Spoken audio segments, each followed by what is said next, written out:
তুমি কয়টা ঘুরাইছো এটা তো আমরা জানি না জানি বুঝছো এটাও আমি ঘুরাইছো নয়টা এইবার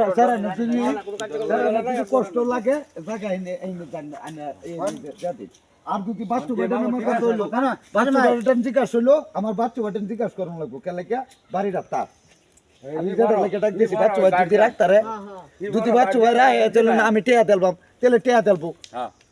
গঞ্জামে কোন দরকার না আর যদি বাচ্চু ভাই কোন আমি রাখতাম না ওই যে না রাখতালে তোমার এই লাগাতে নেওয়া লাগবে তেলে লাত নেওয়া লাগবে আইনা নিয়ে শুনে নিবেন কি কথা ঠিক আছে না টেয়া সুরিয়র ভাই ও তো কি কইছি ভাই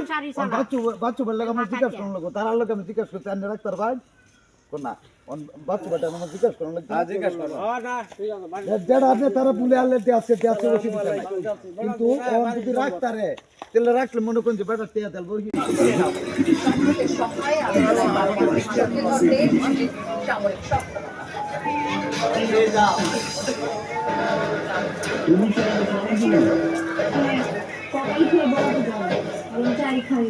হামাসের শক্ত প্রতিরোধের মুখে প্রত্যাশা ইসরায়েলি সেনা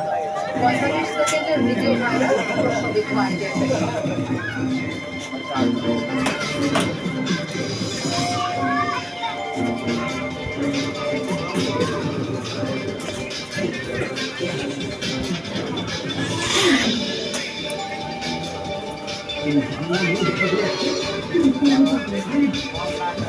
এতক্ষণ শিরোনাম দেখছিলেন আপনাদের সঙ্গে থাকছি জম্মু কাশ্মীরের সামরিক বাহিনীর চলমান অভিযানের সন্ত্রাসীদের ব্যাপক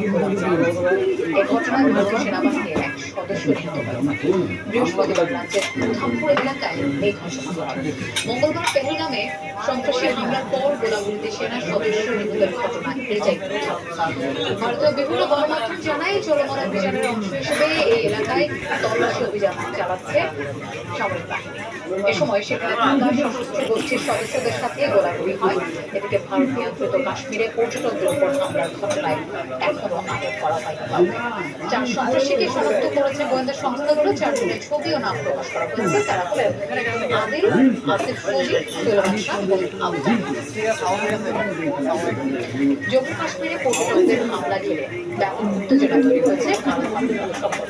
পেহেলগামের ঘটনায় ইসলামাবাদকে দায়ী করে শক্ত পদক্ষেপের ঘোষণা দিয়েছে বন্ধ করে দিয়েছে দুদেশের মধ্যে যোগাযোগের গুরুত্বপূর্ণ পাকিস্তানিদের জন্য সারফুল সাবাতিক এবং নয়াদিল্লির হাই কমিশনে পাকিস্তানের সামরিক উপদেষ্টাদের অবাঞ্ছিত ঘোষণা করেছে